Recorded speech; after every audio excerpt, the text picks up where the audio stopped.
What's going on, y'all? Welcome back to another episode of Flow State with yours truly, Harry Mack. We just got back from rocking a couple epic festivals in Europe. We're going to review some of the footage, react to what happened out there. I'm still processing, man, so come process with me. Let's have some fun, y'all. Hey. This is for my Flow State. Add it. Yeah. Y'all know we back at it. Ain't it crazy how the mind works magic? We gon' show you the method behind the madness, cause this is for my Flow State. What's going on, y'all? Wanted to let you guys know we now have official Flow State merch up in the shop. Super excited about this. We got some t-shirts for you. This red and yellow one available on both a white t-shirt like this or a black t-shirt. And then we also have this really fly lime green blue colorway also available on both a black t-shirt and a white.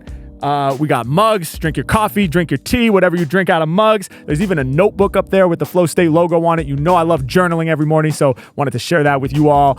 Make sure you check it out if you're interested. We would love the support. Shop.harrymackofficial.com is where you get your Flow State merch. Without further ado, let's get back into it. What's going on, y'all? Welcome back to another episode of Flow State with yours truly, Harry Mack. I'm super excited to be back in the mix with y'all. My boy Sam is in here as well. What up, Sam? What up, what up? We are very excited to be back in the studio doing another episode. And honestly, I'm still adjusting from the jet lag. We're just getting back from quite a bit of travel, which was really exciting, man. How you doing with the jet lag? It never really bothers me that much, but I mean, I just KO on the plane. Yeah. No matter what time of day, no matter where I am. But that was pretty brutal. But we had a tough trip back from Amsterdam. Yeah. Long travel day back from Amsterdam. And yeah, I feel you, man. Just passing out on the plane regardless of the time. That used to be my main strategy. Now I kind of sometimes try to stay awake depending on whatever my strategy is to try to beat the jet lag. But there's no real way to beat the jet lag, man. The jet lag wins every time. I respect your attempts. You're strategizing against these clocks. Yeah. But no, man, we had an amazing time. The whole squad was out there. It's festival season. And so I got to perform at two epic festivals in Europe. The first one was called Boomtown, and it was a little outside of London, about an hour outside of London, out in the beautiful countryside out there, and it was incredible. And then the second one was called Lowlands, which was a little ways outside of Amsterdam. Both massive festivals. And just such incredible shows, man, for me, and such incredible experiences for me. And we actually had a week off in between those two festivals. And so we decided to spend that week off in Edinburgh, Scotland, because they were doing the Fringe Fest, which is this really incredible, kind of like city takeover style festival where, there are a lot of official venues for like theater performances, magic performances, basically any kind of performance you can imagine is happening all throughout the city. So there are official venues, but then also like every restaurant and bar becomes a venue, and there's lots of performances out in the street. So perfect for somebody like me. We were able to do some guerrilla bars and grab some awesome content in the streets of Edinburgh in our week off. But man, really dope to be able to rock these two festivals. I've done a few festivals in the past, but usually, I would be very early on in the day, early in the bill on a pretty small stage. So the crowds have never really felt like festival crowds in the past. Like, it was obviously still really dope to be on the billing for festivals and to be in the mix like that. But I had never really had that experience of like going out on stage and looking out and seeing that sort of like sea of people where you're like, holy shit, this is a real festival crowd. And man, I'm very excited to share that at both Boomtown and Lowlands, we did it, man. It was a sea of people. It was like truly epic, man. Like very, very legendary, and just a huge moment for me to see like everything that I've been building, with my tours on the road, kind of come to fruition in front of such massive crowds. It was really dope. It's insane, man. That was different. It was definitely different, man. Definitely different. So we thought it would be fun for this episode of Flow State to just peep some of the raw footage. This is basically like unedited. And I'm sure a lot of this footage will eventually be like cut down and will come out as official content on the channels. But for the Flow State fans, man, for the people who are here rocking with us for the podcast, we're going to give y'all a sneak peek. And we thought it'd be cool for me to kind of react to some of these moments. Because to be honest, I'm still decompressing, man. I'm still digesting everything that happened. I'm like, whoa, what the hell? Like, where have we been? What's really going on? Also, flipping the whole day to night and night to day thing that we talked about before. is a factor. But I'm really excited to peep some of this footage and watch some of this back with you all, or listen to it if you're peeping this in audio form. And yeah, we're going to start with Boomtown, which again is in the UK, an hour or two outside of London by car. Yeah. And it's in this beautiful countryside, like rolling green, valleys and hills, just like what you would imagine. And it was insane. It's a massive festival, pretty like hippie vibes, right? Like, which I guess a lot of festivals probably have some of that going on. This one's crazy because there's a ton of stages. They build a whole like city. So the production of it is really, really crazy. And the other thing that's wild about this festival is it's 100% camping, is what I was told. Yeah. So everybody that's attending the festival is actually living on site. So if you can imagine, like the festival itself, the stages and all the like the food, vendors and everything that they build is massive. But then outside of that, for as far as the eye can see, it's tents after campers after vans, and everybody is living there for the duration of the festival. So pretty crazy. I've never seen one like that. Like I've been to a few of the large ones in the US, right? But those tents just like went on for miles. Dude. It didn't make sense. It was crazy. It was really cool. No, it was insane. Yeah, and it was awesome. And shout out to everybody that shows up, because they don't mess around, man. Like there were people that were there for a full week. Because this festival, it goes from like, I can't remember if it was like from Wednesday to Tuesday or something like that. Yeah. So it's a long weekend. And not just like, oh yeah, we're gonna rock on Thursday too. It's like, no, like Thursday, Monday. It's almost a full week that people are out there living. And hats off to them, man, because wow, that's a serious undertaking. Serious undertaking. I'm sure the showers are not like that nice. Let's be real. Like, nah. I mean, few and far in between there for sure. But every day that we were there, which was only like 2, and it was kind of later in that stretch, the energy was still just insanely through the roof. Like everyone's just crawling out of those tents and just ready to go each day. Oh yeah, dude. It did not feel like people were like beat down at all, man. Like people were ready to rock. And my performance was on a Saturday in the late afternoon, and it was epic, man. It was epic. Huge crowd, great vibes. Should we take a look at some of the footage? Let's do it, man. Let's do it. Here's a little look at the walkthrough and the start of the show. Hell yeah. I'm handsome. When I spit the band, I'm a damn son. And I'm here to get my bars up like Samsung. I stay connected like a cellular phone. With the overbeat or I can cover with poems. I know I'm the spark, do it from the start. Like a pattern on your shirt, I'm expressing from the heart. Yeah, I'm making chaos now. I do the best. I'm blessed. Shouts to homie in the pink dress.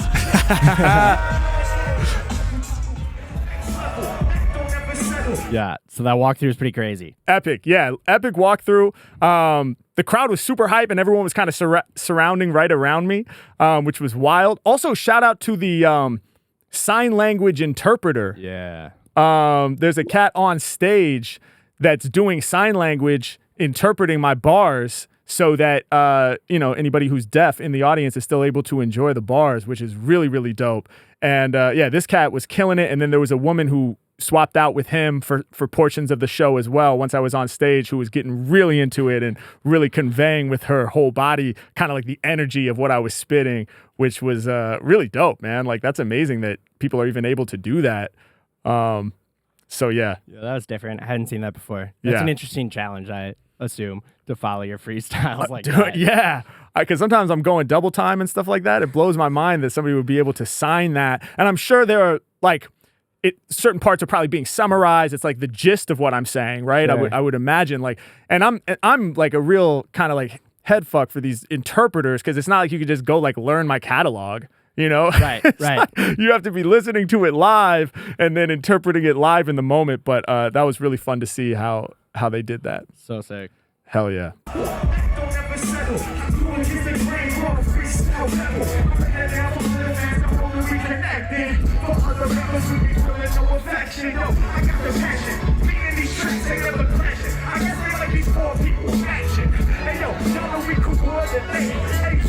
a rapper that's more than great, it's fantastic. Never made of plastic, just get a tasky. Stepping incorrect, they get their ass kicked. Yeah, and these rappers wanna probably stop me. I connect round the world like a walkie-talkie. I'm a hand in that, I know they giving me the props. I'm spitting something hot, I got the mission in a line. Oh shit, we came through the field, kill the bass kid. Up in the front, got them familiar faces. Once again, we want the win, y'all know we gon' get it poppin'. And once we get it moving, y'all know that this shit ain't stopping. Hey yo, I'm here and I know I spit a strong verse. Every nigga all sorts and like Converse. Yeah, I'm about to make them aware, cause when I rap, people know I got the craziest flair. Okay, think it's about time for me to engage. Boomtown, should I take my steps to the stage? Before we do that, front to back, I'ma make all of y'all aware. If you're seated on the grass right now, it's time to stand up. Everybody front to back, come on, put your hands up. I need to see your hands when I enter.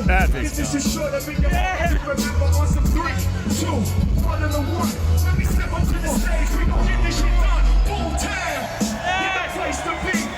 Mack off the dome with amazing freeze. Hold up, get 'em up like you tryna pull a ladder down. Mack in the sound like right now. Yeah, breaking out the cubicle. My God, all of y'all are looking beautiful. I'm the one they always gon' want.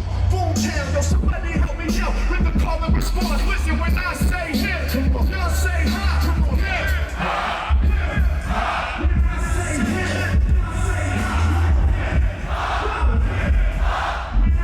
Damn.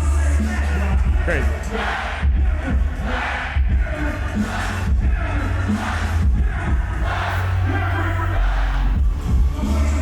Woo-wee, dude. Even watching that back is crazy, man. Man. Crazy. Yeah. So there you go. That's the sea of people that we've been waiting for, man. We've been waiting to rock a festival that had that type of energy and that kind of feel. I mean, this crowd is insane. So it's really dope, man. You know, festivals are different than like when I'm doing my headlining shows on tour, because obviously when we go on tour, it's like the people who are buying the tickets are my fans, right? And so for the most part, they're people who are fans of my videos, right? They probably, you know, they see the stuff on YouTube or TikTok or wherever they're watching it. And so they know what I do and they have like at least an idea of what the energy of the show is going to be about. What's cool about festivals, and a little nerve-wracking to be honest, is like it's not all my fans, not by any stretch of the imagination. Like, sure, some of the people in the audience are my fans, and then a even larger group of people are maybe familiar with me and curious to see what my set might look like. But there's plenty of people out there that have no idea who I am and are completely unfamiliar with what I do and have no idea what to expect. And so, you know, especially for somebody like myself, where it's like obviously a very non-traditional show, like it's a mostly improvised show. Like 95% improvised, right? For the hour, we did hour-long sets at these festivals, and 95% of it is completely improvised and involving the crowd in this sort of like unique way that people aren't used to when they're just attending, I guess, like a regular rap show. And so it's always interesting because I you know have to really like show up and bring it to the best of my abilities, which I always do. But also in the back of my head, I'm always like, man, are people gonna get it? You know, like, is it gonna work? For people who have no context for who I am and what I do, like, are they going to understand what's special about it? And am I going to be able to pull them into my world and create a good vibe with them? And so there's some of those nerves going into it where it's like, man, I don't know. I hope this works. I hope it connects.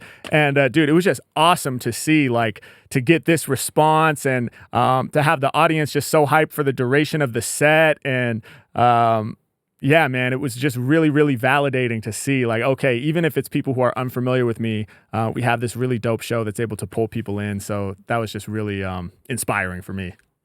And the really cool thing, too, is I got a lot of DMs from people who are unfamiliar with me, who are like, dude, saw your set at Boomtown, never seen a show like that. Like, it was the highlight of the festival, one of my favorite sets. A lot of people were sharing that sentiment who had no idea who I was before seeing the set. So that's really awesome to me. And I always sort of, you know, believe in that notion that like you're only as good as your last at bat, right? So I don't ever want to just like ride on my reputation or anything like that. And, you know, the great thing about the headlining shows is that it's all my fans. But if I'm only ever doing headlining shows, then it can become a little bit maybe of like a feedback loop, right? Where it's like I'm only performing for the people who already know me and already like me. And with that whole concept of I'm only as good as my last at bat, it's like I got to be able to bring it every time, even if people have no context. And if the show's really great, then it should connect even without context. And I feel like this was just sort of validation that that it works, man. It works.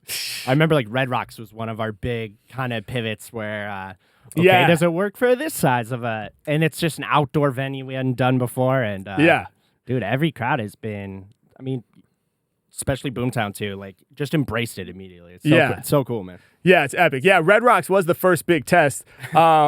Because, and the thing is too, it's like the only thing that, well, there's a lot of things that feel different with that big of a crowd, but one thing that notably feels different is the call and response, because there's so much delay from like the speaker system, and there's like staggered PA speakers, you know, there's people who like design these environments, and you have to account for like the speed of sound. It's like some science shit, you know, so they have to like delay it so that it works for this size of a crowd.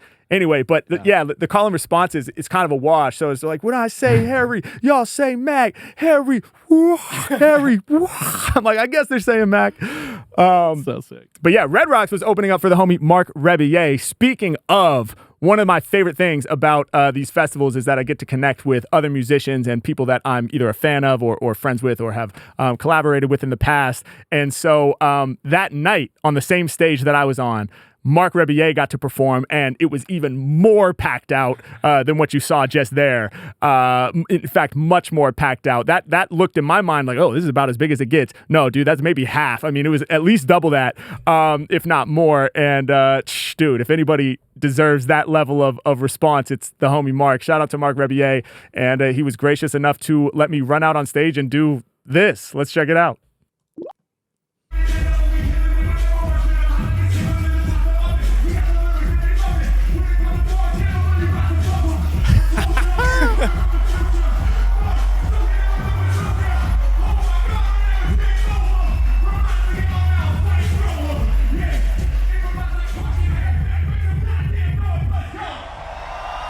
God damn.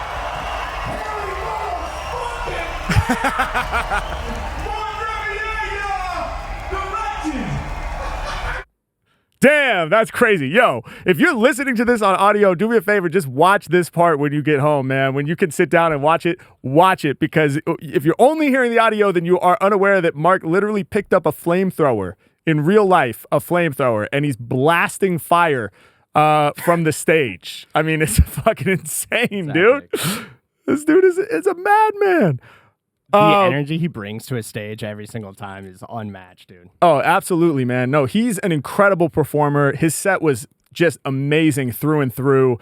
And there's actually lots of pyro during his set. Like, he has like fire cannons along the front of the stage, but then he himself actually has a flamethrower just next to his rig. And he chose to pick it up while I was out there rhyming. But no, it was an awesome moment, man. I was maybe out there for 2 minutes max. And it's great because for my set, which is an hour, I have to be like very mindful of my voice, and like I can't, I have to pace myself, right?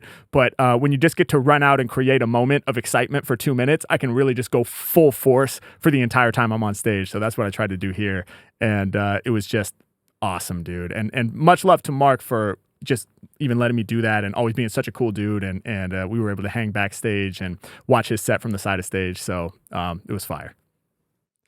Good shit. Hell yeah. So that's a little taste of Boomtown. And then, as I mentioned, we took a week off in Scotland. We did some guerrilla bars in Edinburgh as well, which was really fun. And then eventually we arrived at Lowlands, which is in the Netherlands, a little bit outside of Amsterdam. We were there a little early. So my set was on a Sunday, but on the Saturday before that, we got to check out the homie Teddy Swims, who I actually ran into backstage in the artist area, and found out that he's a fan of what I do, which was awesome. I had no idea. And he is the sweetest guy. Nicest dude, man. Got to actually talk to him quite a bit, both backstage before his set, and then later on that night, I ran into him again and got to hang out a little bit. Sweetest guy, man. That's all I can say. Just such a warm person, such a good vibe. Absolutely killed the set. And he's super talented, man, and having a ton of success right now, which is much deserved. So shout out to Teddy Swims. And we also got to see Skrillex from the side of stage, which was crazy. And because we were side of stage at the end of the set, he invited everybody to come up and dance on stage. And so I don't know, there might be some footage out there of yours truly and the whole team dancing behind Skrillex on stage at Lowlands. If you find that, you know, I don't know, maybe you can post it and go viral. I have no idea. Then again, probably not. I think me dancing has much less viral potential than me freestyling. So, but anyway, you could post it. But yeah, it was epic, man. Shout out to Skrillex. He went hard. Just not where you expect to see Harry Mack pop up. Exactly. Yeah. Craziest little cameo I've ever made. I mean, that was crazy. It was so unexpected too. Like, I didn't really know what was going on when it just happened really fast. And that crowd was so massive and whoa. Yeah, it was wild. And I'd never really been to like a main stage EDM show at a festival. So it was cool for me to see. And the power of that music to connect is really impressive. Like I was amazed because you know, he had such a huge audience, obviously. I think he was the headliner that night or maybe second to last, but he was late in the night and the venue was completely packed out. And to have that many people that consistently hype from beginning to end, just from the sonics of like what's coming out of the speaker. And of course, he was dropping like his bangers and songs that he's produced and stuff like that people knew. But he was also just dropping some shit that was like part of his DJ set. And incorporating other things. And just the low end and the sonic quality of the music connecting with that many people for that long was pretty awesome to see. So shout out to Skrillex. So sick. Yeah. And then the next day we got to perform. I got to channel all that inspiration and do my thing. So let's peep a little footage from Lowlands. He say, yeah. Okay, in second. Because we're gonna leave here feeling inspired and we're all gonna be on the same energy wave. I need everybody from front to back, left to right. Get your peace signs up like this one time. I need full participation. Yo, y'all look fucking beautiful. That's a lot of love in the building. That's a lot of love. Jazz, you ready? Lowlands, y'all ready?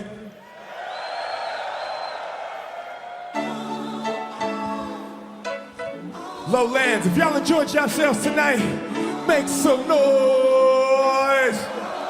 We on the same wavelength right now. Keep the peace signs up. Follow my lead this way and this way. Come on, this way. Come on, this way. Come on. Lowlands, everybody look great. Come on. Said there's that festival energy. Feel it in your body. Hey. Feel the love like May and Yagi. Last but not least, y'all heard the freak. We all come together through diversity. Said there's that festival energy. Feel it in your body.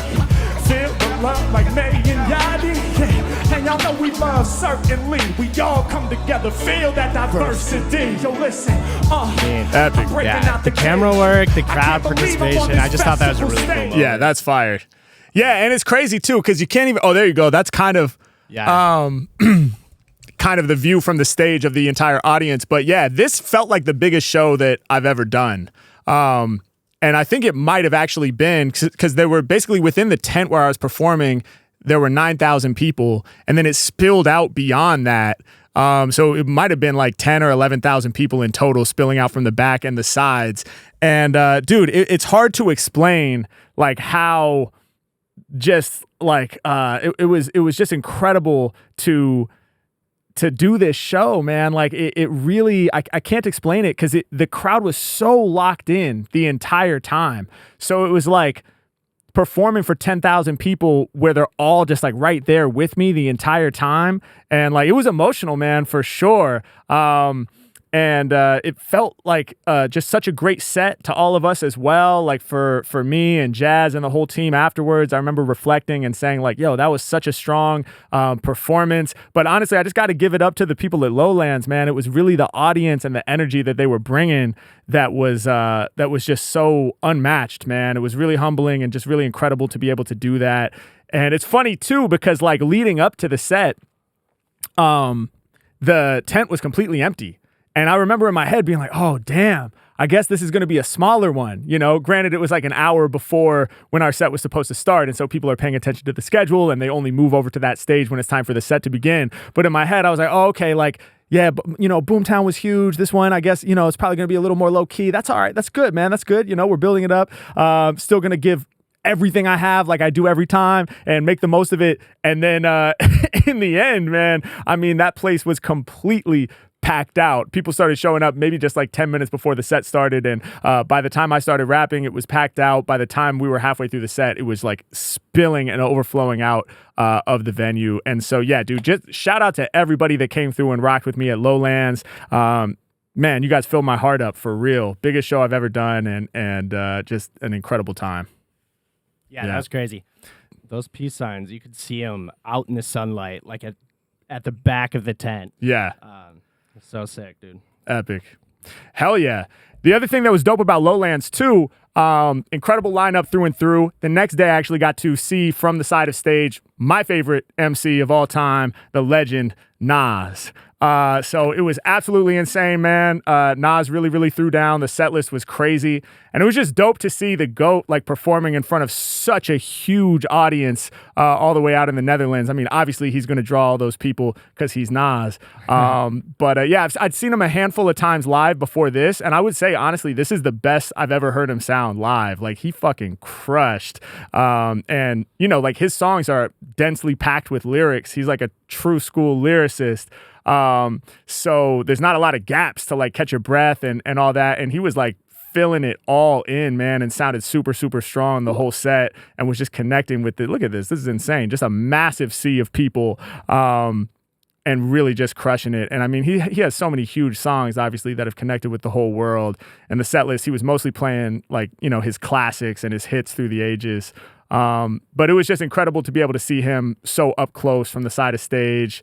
Got to dap him up real quick afterwards as well, which was just really awesome for me. And we didn't get to hang or anything, but I got to say thank you, which is important to me because he's provided me with so much inspiration throughout my career and throughout my life. So big up to Nas, man. Shit was crazy. That's a hell of a day, dude. Yeah. It was a crazy time, man, and so much fun. Awesome to be out there in Europe, hitting up those 2 festivals, and just, I mean, such big milestones for me, seriously. Like, you know, I talk about, you know, wondering, oh, when are we going to go out there in front of the sea of people? And it's not even about, like, the number of people that are in the crowd watching, but for me, it's just, like, it's about going out and realizing that, you know, we're tapped into something big, you know, like, it's bigger than just... it's bigger than like the small, you know, sometimes your universe can feel small, right? It's like as an artist, so much of it is done sort of in solitude, or like I'm recording in my studio, or even going out in the world making guerrilla bars. Like we're just on that one corner with the people who are there. And those are incredible moments as well and have their own really special energy to them. But to be able to be a part of these insane lineups with so many talented people and to see that like, oh shit, what we're doing actually works here as well, you know, and actually this off-top freestyle thing can be scaled to this level and really connect with audiences old and new, acclimated and unfamiliar. The fact that it can really connect on that level is just super inspiring for me and humbling, and like I'm just incredibly grateful, man. So it was an awesome trip. Well done. Hell yeah. Speaking of live shows, man, make sure you come out and rock with us. I'm going to be in Australia and New Zealand very soon, in just about a month. And actually, by the time this comes out, I don't know where we'll be in the process. I think probably just a few weeks out from being in Australia. So make sure you come rock with us. We got 1, 2, 3, 4, 5, 6, 7 shows, 6 in Australia and 1 in Auckland, New Zealand. If you're in the area or want to make a trip, y'all know what to do, man. HarryMackOfficial.com/shows. Can't wait to rock with y'all. It'll be my first time out there, so very, very excited for that. Let's go. Hell yeah. Dope. So as always, man, on these solo episodes, we're going to answer some fan questions. Shout out to everybody who submitted the questions through HarryMackOfficial.com/FlowStatePod. That's where you go do that. Please come hit me with your questions. You can type them up and that's fantastic. But I would also love for you guys to send some voice memos, even send a video. We're getting some more voice memos and videos coming through, which is awesome to see.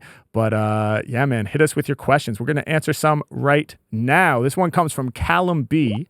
And Callum is asking, do you have any favorite bars of yours? Mine is from Soliloquies, and the bar is took the past, flipped it, made it better like a dope producer. Hey, hell yeah. I like that one too. Depth, man. Appreciate that. And Callum says, I saw you in Swansea and absolutely loved the experience. The energy exchange is real, and I love that you're in this world. Oh, thank you. Appreciate you and the team from Lincoln's. I guess that's where they're representing. So shout out to Lincoln's. Shout out to Callum. Appreciate the kind words, man. That really means a lot to me. And I remember that Swansea show very well. It was hot and it was epic, man. It was a great set. So glad you could be out there. And thank you for the props on that line. I also like that line. I think, the best producers are able to like sample old soul or jazz records from, the 60s and 70s and flip them in such a dope way that you could argue that the hip hop beat is actually in some ways even doper than the original. And I say that, of course, with all due respect to the original artists who are being sampled. But that's kind of what I was hinting at right there. It's like some Dilla beats, you hear the sample that he took and it might just be like the first 3 seconds of some random intro off some obscure track on a record nobody's ever heard of. And he turns it into some legendary hip hop beat. And I was sort of comparing that to my journey in life where, I took my past where I was dealing with a lot of problems and addiction and anxiety and flipped it and made it better like a dope producer by sort of facing my fears and working really, really hard to overcome some of my personal demons. So I like that line as well. But asking me some of my favorite bars from myself, one in particular is on my song called... hold on. Let me first think about the line real quick. Time stretch, then weight train to exercise my patience. Plan in motion. So it's a bar from our song Plan in Motion, which I dropped earlier this year. And the bar is everything good takes time. You got to pace it. I time stretch, then weight train to exercise my patience. That's one of my favorite bars because obviously it has the wordplay in it. Time stretch is like something that you do in audio to make the audio longer or shorter. So it's like I time stretch before I weight train, as in W-A-I-T. It's like a double there, like weight train, lifting weights, but also wait, like to be patient, to exercise my patience. And so there's the wordplay element, which I think is fire. But the reason I really like that line a lot is because I actually wrote it when I was in like 6th or 7th grade. With State of Mind for our song called Ewoks, which was a crazy song that referenced Ewoks in the chorus. So we called the song Ewoks. But I had forgotten about it. And so it was on like one of our early State of Mind demos. And then a couple years ago, I was talking on the phone to Brady, my friend Brady, who was the DJ in the group and the one who had made the beat for the song Ewoks back in middle school. And he was like, dude, I just re-listened to that joint we did, Ewoks, and you had like some insane bars on there. He's like, you remember you said I time stretch, then weight train to exercise my patience? And I was like, damn, that is a crazy bar. I completely forgot about that. And so shout out to Brady. He reminded me of the bar that I had written when I was a little kid.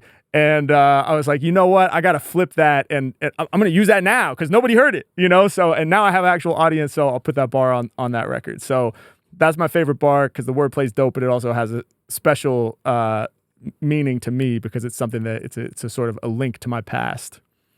That's so sick, man. Hell yeah. Weight training. I'm just like, can't believe no one's tackled that before. It's so perfect.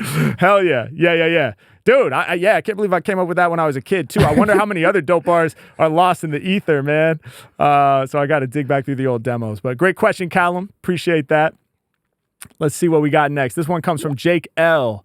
Jake asks, would you consider doing more freestyles in a jazz-adjacent context? I saw an awesome video of you freestyling over Inner Urge at a jazz club with Nick Campbell. Shout out to Nick Campbell on bass. And you did some insane verses on a Shrek is Love track. Shout out to Shrek is Love as well. And my guy, Jacob Mann, who I did my first sort of a YouTube video with, is the band leader of that group, and they make insane jazz like fusion tracks about Shrek, and it's so fucking good. You got to check it out. And yeah, I had the honor of featuring on one of their songs. Both Nick Campbell and Jacob Mann and some of the cats in Shrek is Love are people that I went to college with at the Thornton School of Music at USC studying jazz, and they're incredible musicians. So just finishing out the question, Jake is saying, I'd love to see more, but I am biased because I'm a huge jazz fan also. Hell yeah. Well, I am too. And to answer this question, yes, I would love to do more performances in a jazz adjacent context. Actually, I'm just getting ready to do a show at the time of this recording in just a couple days. By the time you guys see this, it will have already happened. But I'm going to do a show with two of my friends from the jazz world who are incredible. My friend Sam Barsh, who's an amazing jazz pianist and writer, and my friend Kyle Crane, who's an incredible incredible drummer who I actually went to USC with. We were there at the same time, so we're peers. And yeah, we're going to do a show, just the three of us. And Sam Barsh and Kyle Crane have been doing gigs duo for a long time. It's really dope because Sam Barsh will play like left-hand bass on the keyboard and then fill in the harmony and do melodics. I mean, he's a monstrous jazz musician, and also very well known like in the pop, hip-hop, R&B writing world. He actually wrote the chord progression for Institutionalized by Kendrick Lamar off To Pimp a Butterfly, and has done a bunch of big writing for like Aloe Black and Anderson .Paak and other huge artists. So those guys are amazing, and I'm excited to rock with them, man. We do a fully improvised set, and it's cool to perform in a jazz context because I really get to focus on, utilizing the human voice as an instrument. So it's like I get to focus on the rhythmic components, like the melodic shape of my phrasing. I can experiment with like, polyrhythms and like really getting creative with the instrument. And really focusing on those elements and bouncing off other musicians. When the music is being improvised live as opposed to just a static beat, it adds this whole other universe in terms of me feeling inspired while I'm on stage. So I'm really, really excited for that. And it's different, I think. Whenever I get to perform in a jazz context, it's different than what I normally do, where normally, of course, I'm paying attention to the rhythm and the flow and the melodic phrasing and all that, but it's also mostly focused, I would say, on like the content of my bars, right? Like taking the words, getting the random words and turning those into universes and expanding on them, which is beautiful. I love that. And it's a huge part of my style. But once I'm on stage with like jazz improvisers, I get to really almost go back into my drumming bag, and I'm almost like a drummer or like a saxophonist even improvising over the backdrop that they're providing for me. So yeah, definitely looking to do more. Shout out to Jake. That'll be dope. Hell yeah. I feel like your circle at USC always never fails to surprise me. The names that you just met there and what they're doing today. Yeah, dude, that was the best part about being in that program. There were so many talented people and people who are focused on all different aspects of music. So it really stretched me in a lot of different directions. Yeah, good stuff. All right, let's see what we got here from Nav, I think. Nav S. Nav asks, how much new music do you listen to? There must be a delicate balance between staying up to date and not letting it affect your flow and rhymes. This is a great question. I will say I don't intentionally avoid listening to new music for fear that it will like negatively affect my flow and rhymes. I think, as creatives, we all have this kind of like artistic filter, I guess. So if I was listening to something new that I just wasn't vibing with or wasn't really feeling it, I would probably just, let it go and move on. I don't think it would like infiltrate and like negatively affect my flow and rhymes in a way that I didn't want it to. I actually think it would be more likely that I would listen to something new and it would influence me or inspire me in a positive direction. Whether that's like directly, like I'm hearing somebody and I'm like, oh, I like the flow, I like the rhymes. Or if I'm hearing something new and I'm just like, I don't understand this, but there's an energy here that is inspiring to me in some way, shape, or form. I don't exactly know what's going on, but I like this. And now I want to go get in the studio or go out and do a freestyle. So yeah, that being said, I don't listen to enough new shit. I really don't. I read an article at one point that talked about how like most people don't intentionally seek out new music after a certain age. Like it's like after the college years, more or less. So once you get into like your later 20s, like most people have kind of decided on their music. And of course there are exceptions to this. And actually when I think about it, a lot of my demographic is like a bit older. Like there will be people at our shows in their 30s, 40s, 50s even. And I've only been making music like publicly since 2017. So there you go. I mean, there are definitely exceptions to this, and you can become a fan of somebody at any point in your life. But I think like on the whole, it seems to be the music that, provided the soundtrack for like our childhood years and our teen years and our early adult years that is sort of forever locked in as like the best music to us, And I think that makes a lot of sense because those are such turbulent times, right? Like there's such a emotional roller coaster those early years. And so, like, I remember being in middle school and every day it just felt like such an emotional roller coaster. It's like, oh, okay, somebody spread a rumor about somebody that said this and I'm caught up in it because of this. Oh, got to watch out for this bully over here. Damn, just got pushed in my locker, pounding on, trying to get out. Forgot my homework. I'm so scared to tell my teacher, like, all this shit. I got to get the new Iversons. And it's all like very trite and silly, like in hindsight, looking back on it. It's like, what were we so freaked out about? But that's how it feels when you're that age and your body's changing and your mind's going through all kinds of shit. And so yeah, I think it makes sense to me that the soundtrack of our lives when we're younger is sort of like forever attached to these like highly emotionally turbulent memories. And so maybe when we hear that, even years later when we're in our 40s, 50s, 60s, et cetera, it kind of pings a memory of that like highly emotional and foundational and like really important time of growth. That's just my theory. That's not like scientifically backed. I don't know if that's really why, but that kind of makes sense to me at least. And so I could kind of see how the music that we hear when we're young gets locked in as the best. And I would say that I am sort of that way too, I want to listen to more new music and I try to push myself to listen to more new music, but left to my own devices, I'm gonna go back to, Black Alicious, who I was hearing in middle school. Nas, Illmatic, also hearing in middle school, these records that are just, the Roots phrenology, which I got for Christmas when I was in middle school, a lot of the stuff that I go back to and love listening to, even like the 90s hip hop that I was really doing a deep dive on when I was in high school, it provides the foundation for what I like to listen to most of all and what I sort of like feel the most comfortable when I throw it on. I'm like, oh yeah, okay, life is good. We're bumping Tribe Called Quest, Midnight Marauders, everything makes sense in the world. Like I'm in my comfort zone. And so with newer music, it's a bit more like I have to push myself, and I'm saying it right now on Flow State Podcast. I want to push myself to do it more. I really do. I think it's important because I think it's easy for us as we start to get older, like pretty soon I'm going to be like a certified old head in hip hop, I don't know if I'm there yet, but like, I think it's easy to get to that point and be like, yo, all the new shit is trash. And like, they don't do it like they used to do it. Right. And that's the oldest story ever told. It's like, I guess like the generation before me was like, what is all this hip hop shit? Like this was like back in my day, it was Jimi Hendrix and, the Beatles and, and then their parents were like, what's up with this newfangled rock and roll? Like this is devil's music and it's ruining the youth, And so it's just this thing that it's the oldest story ever told and we all eventually get there. And so I don't think it actually has anything to do with the quality or integrity of the music for the most part. I mean, it might, you could make an argument for like the TikTokification of music and everybody has short attention spans now and all that stuff. But I try to check myself whenever I start thinking like the new shit isn't good or like the new shit is not as good as what I came up listening to, because the science shows that like the parts of my brain that are responsible for like staying open-minded and like maintaining that neuroplasticity and, learning about new things and being open to new concepts and ideas, those parts of your brain start dying off. I think when you're like in your 30s even, which I'm in my 30s now. So it's like I'm already experiencing this like closing off of the brain, whether I want to or not.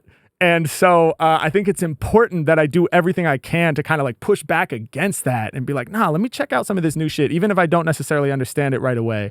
So I do want to listen to more new music. And I would also like to say that the notion that the new music is not good is also just total bullshit. Like there's so much dope shit out right now. There's so many dope, even just looking at hip hop, there are so many incredible hip hop artists who are pushing the boundary in the current era. And they're not necessarily mainstream where you're just going to be easily able to turn on the TV or turn on the radio and hear them. But with the internet, they're very accessible and they're like independent artists and people creating their own movements that are just doing incredible things. So yeah, I got to challenge myself to listen to more new shit.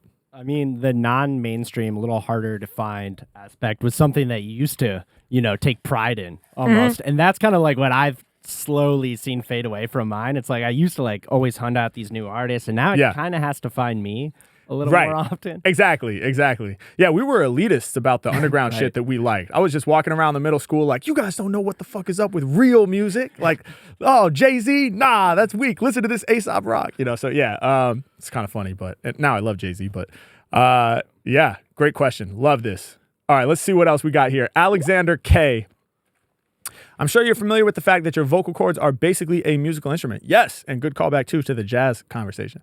Are there any risks involved with using it so much in your case? How do you maintain in a healthy way? I've heard you can treat them with care, by breathing in a certain way. Yes, that is true. Breathing is really, really important. This is a great question. I have actually struggled with losing my voice a lot for my whole career as a rapper. And, I'm not classically trained in any way, shape, or form.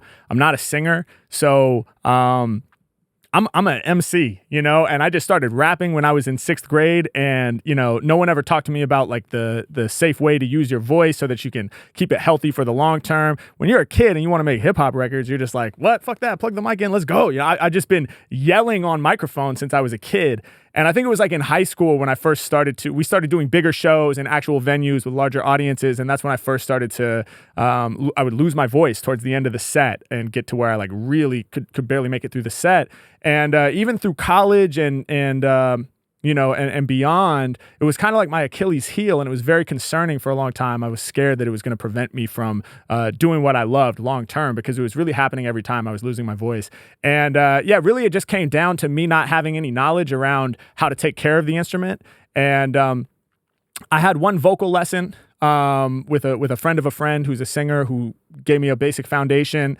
And, then once we started touring, I really started doing the knowledge myself and doing my own research and like watching as many videos as I could find around like warm-ups and routines to help protect the vocals. But, you mentioned it. Breathing is really important. Like as vocalists, there's this whole thing of breathing from the diaphragm. So rather than sucking the air in from up here where you see the neck muscles bust out and all that, and you're using all these muscles in your throat to breathe the air in, which is hard on your vocal cords. It's the idea of like almost like you're pulling the air in from down here in your belly. So learning how to breathe from the diaphragm, learning how to control your breath and sort of let it out slowly. So there's all these exercises you can do if you're just listening on audio. This is funny. And then there's all these exercises that you can do as warm-ups. There's lip trills, which sound hilarious. I do those. Humming is good. Stuff that you hear singers doing where you're like, yo, why are you making all those weird sounds? It turns out those weird sounds are really, really important and really essential to protecting our voice. So I try to warm up before anything official that I do. And really, I should be doing these warm-up exercises every day, even in the so-called off-season. But yeah, definitely before I hop on stage or before we go do a video shoot, I'm really adamant about doing my warm-ups and trying to take care of my voice. And I'm definitely making up for lost time, because I did probably some damage to my vocal cords for the first 10 years of me being a rapper. So now I want to make sure I'm able to keep this going for the long haul. Sometimes when we're on tour, just like walking around an airport, I won't even know you're nearby, and all of a sudden I'll hear like that humming coming up, or that trill one or whatever. What's it called? Lip trills. Lip trills. Yeah. I'm like, Harry's nearby.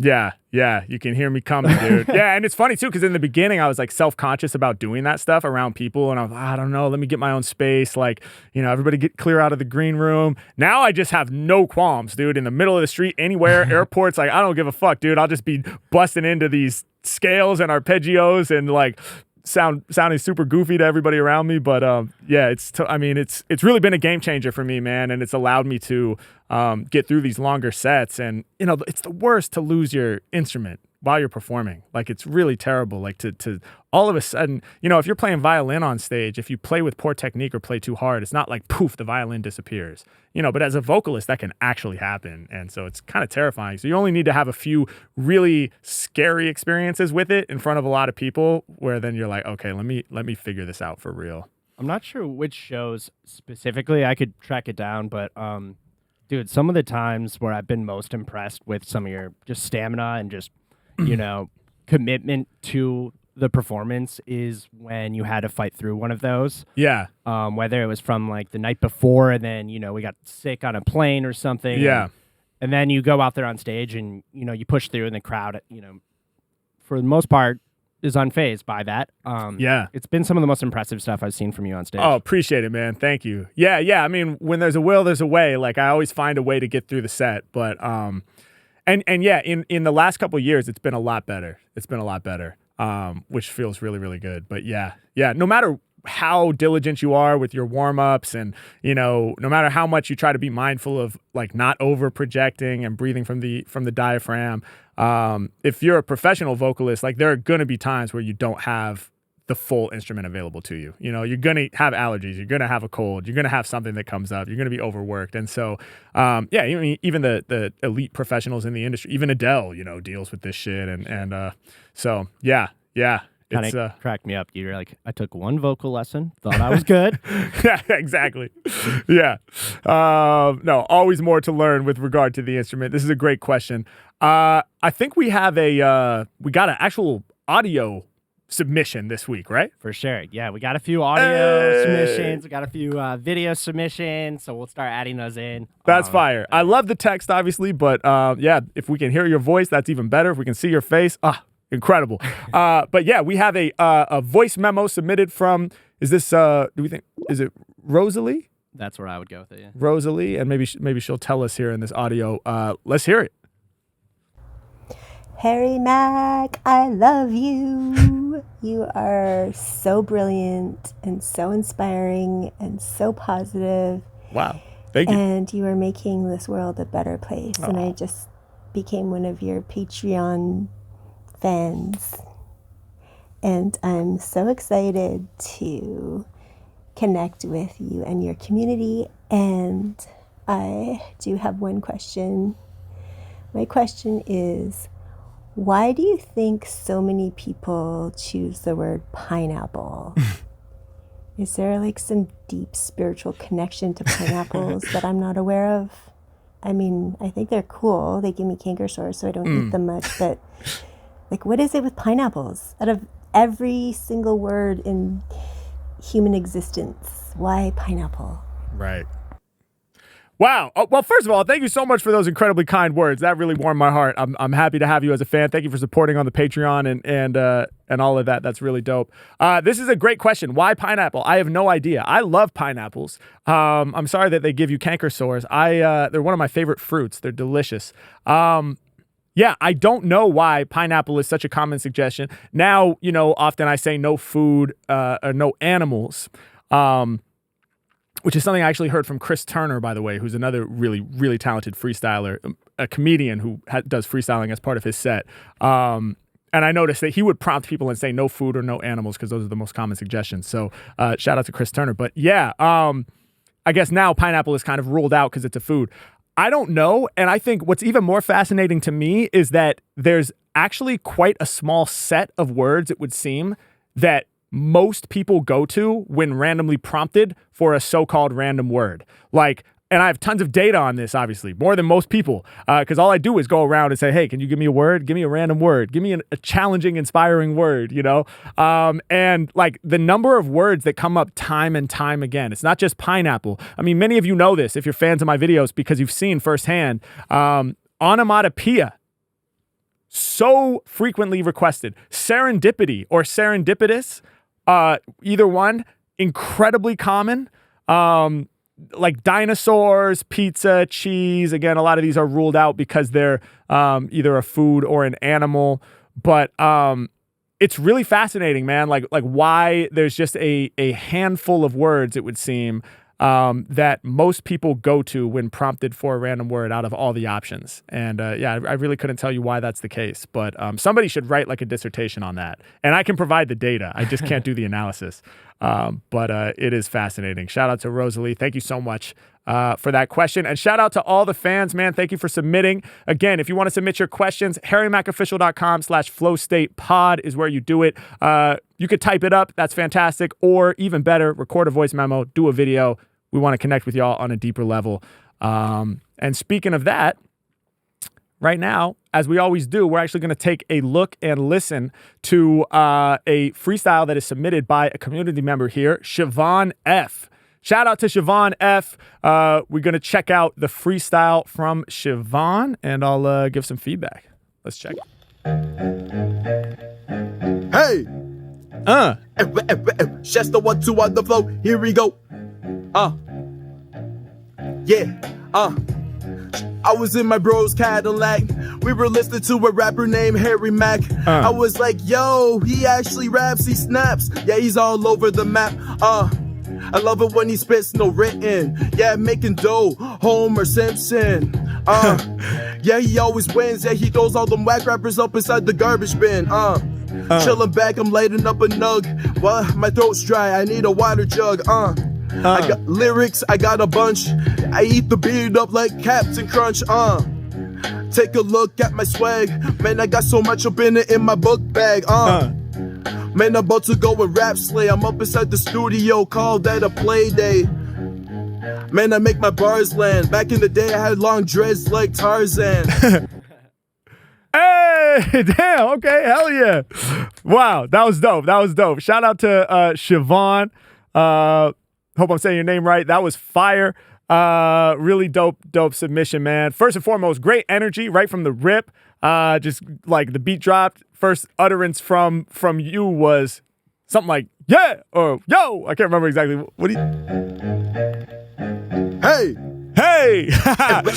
Chester 1-2 on the flow. Here we go. Chester 1-2? Does he say Chester? Maybe Chester is his rap name. I don't know. But anyway, great energy right from the jump, man. Really, really enjoyed that.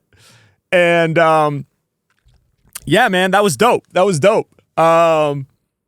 Yeah, man, I would say like what I really enjoyed about that, you know, I've talked in some of the previous episodes where people would submit their freestyles about, you know, building up the ability to have like coherency. In other words, to say phrases that like make sense. And I felt like this was just a really great example of stringing together couplet after couplet of like coherent phrases that made sense. And there were lots of dope little similes throughout the whole thing. You know, I'm in the studio, it's feeling like a play day. Or like I used to have long dreads looking like Tarzan, I think was the bar, something like that. Lots of dope little similes throughout the whole thing. Eating up these beats like Captain Crunch or something like that. Homer Simpson, dough. Oh yeah, getting the dough like Homer Simpson. Hell yeah, dude. Yeah. That's one of my classics too. I like to use that little flip on dough. Yeah, no, it was great. It was like the really solid rhyming couplets, like really, really solid. The bars just like landing, like the rhyming words were landing either on or close to, you know, count 4 of every measure, which is just like a great way to have like a really solid foundational kind of style that the listener can follow along with. Yeah, some fun wordplay and stuff in there. I just thought it was really dope, man. Really, really solid. Also, I liked when you said, my throat's kind of scratchy. I need a water jug. That's important. I forgot to mention that when we were talking about using the voice as an instrument, but actually hydration is like the most important thing we can do to take care of our voices. If you know, you know. So shout out to my man, staying hydrated off the jug. Loved the energy, man. Loved the bars. You obviously are comfortable with wordplay and similes, so it's only going to go up from there.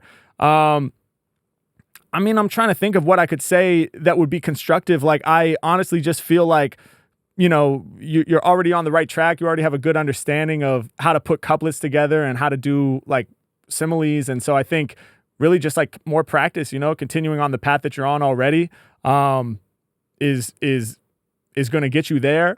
And then I think, you know, after you've built on this foundation even a little bit more and are even stronger with it and are even more seamless, like with the transitions between ideas, I guess, because that's one area where maybe you could focus on working on, actually, now that I think about it, is sort of blending the couplets together so that they don't feel as isolated.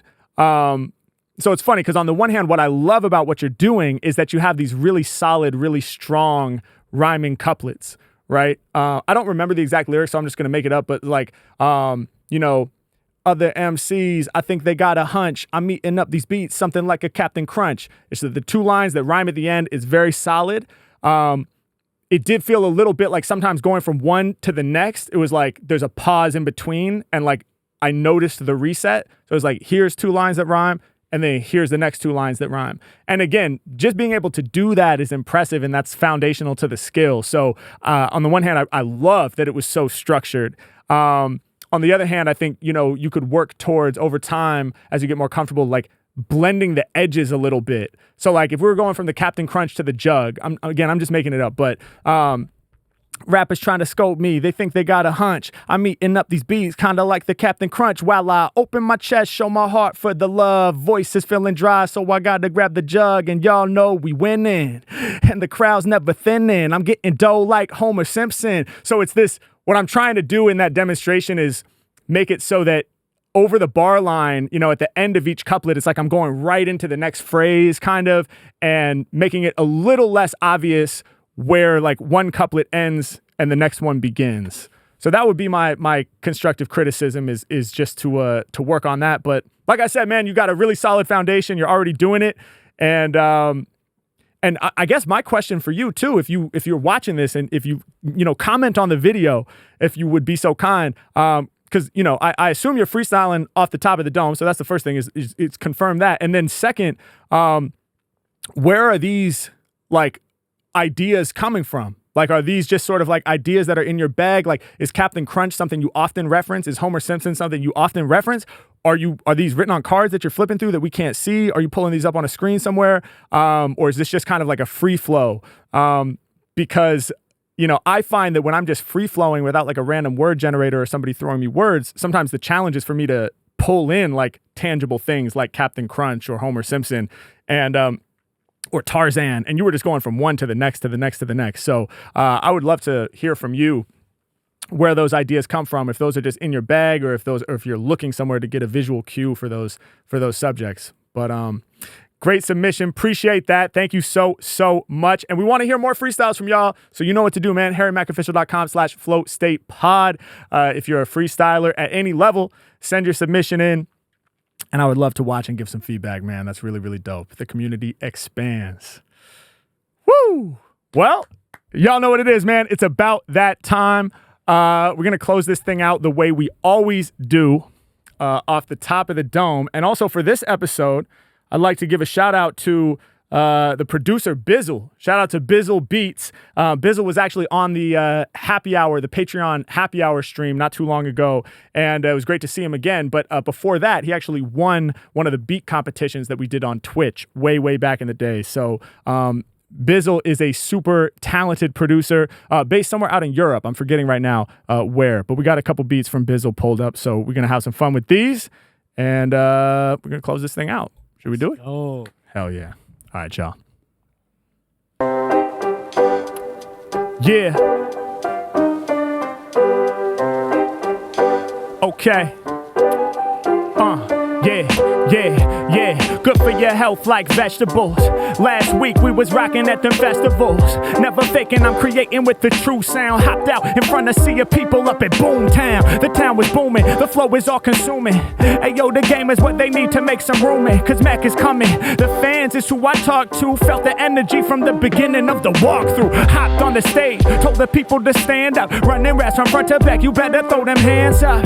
I saw nothing but to see your hands. Yo, they got the energy to free the man from out the confines of the mind so I can spit these bomb rhymes. New truth, that's what my freestyle song finds. At the festival, taking it to the biggest stages. Rocking with Marc, Rebillet, it was outrageous. Soon as I hopped on stage, it's game over. My homie Marc had the spark with the flamethrower. Yeah, I used to be a no-name, but nowadays I improvise like Coltrane while Marc spits the propane from Red Rocks to Boomtown and all across the planet. Finally in front of a sea of people that's gigantic. Yeah, it's people surrounding. I feel like I'm drowning in the ocean. I'll be breaking down the notion. In between, we went to Edinburgh, locked in Scotland. Left the people in the street without no other option but to give it up. Yo, I live it up when I spit it up at the tip of this. And the way we rhyme for the people live, man, they know it's too ridiculous. I'm here now with the clear style in the streets. At the fringe, I'ma push them to the fringe while I eat, while I feast on these instrumentals. Harry Mack a beast. I release from the west to east, feeling me, capiche? Yeah, who could beat the Mack and no man?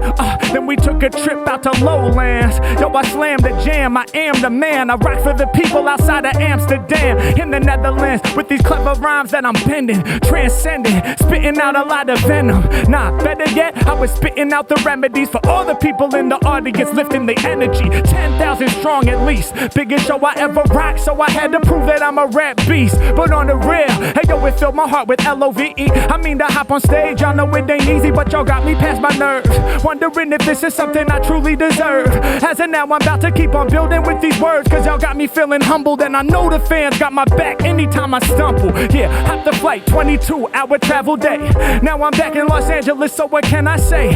Finally sitting back on this blue couch as I spew fire lyrics all about this dude's mouth. Hitting ya, paint a picture. I'm shooting off with no pistol, shoot lyrical missiles over beats by Bizzle. All my lyrics fat, no gristle. Yeah, and I kiss the track, no missile. So I get busy with the flow. I came through to rock the show. Up on Flow State, we let the people know. Check the way we plant the seed up in the soil, then it grows. You can feel the energy from your head to your toes. Let's go. Hold up, we not done yet. Flow State, y'all know what it is. Yeah. Flow Station. Come on, yeah. And the vibe is so amazing. Yeah.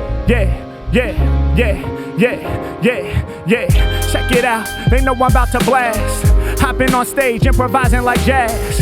Yeah, blessed to be doing that once again. On stage, the musician starts to improvise like Coltrane or Sonny Rollins, maybe like Bill Evans. I'm trying to lift the people up to heaven with the vibes. Energy inside of my heart, it does arise, and they digging the vibes that I provide. Let's get it poppin', there ain't no stopping. Y'all know we about to wreck it, and it's been expected. For Mack to take it way beyond, I feel the skill is infinite. I must respect the vocal cords and treat them like an instrument. Yeah, before I hop on stage for the performance, man, y'all know I gotta do a couple warm-ups before I can grip the mic and spill and get ill. Gotta do some humming and some lip trills. Plus I gotta make sure that I'm breathing from the stomach, cause if I breathe from up top, my vocals sure to plummet. Gotta take care of those when rocking in this live nation. Can't survive unless I'm focused on getting that hydration. H2O got the water for my vocal cords, and they throw their hands up for the flowing Lord. Giving them more, spitting it raw off the tip. When that mic is in my palm, y'all know the Mack don't ever slip. Said I'm doing it for all my people, so let's do this, pursue this. Need to listen to more new music. I don't wanna lose that neuroplasticity. I know so many rappers today do it exquisitely. Sometimes you gotta work, search to find. Gotta crack past the surface so you're not blind. Can't only listen to the shit that makes me feel most comfortable. The soundtrack to my life when I was eating Lunchables.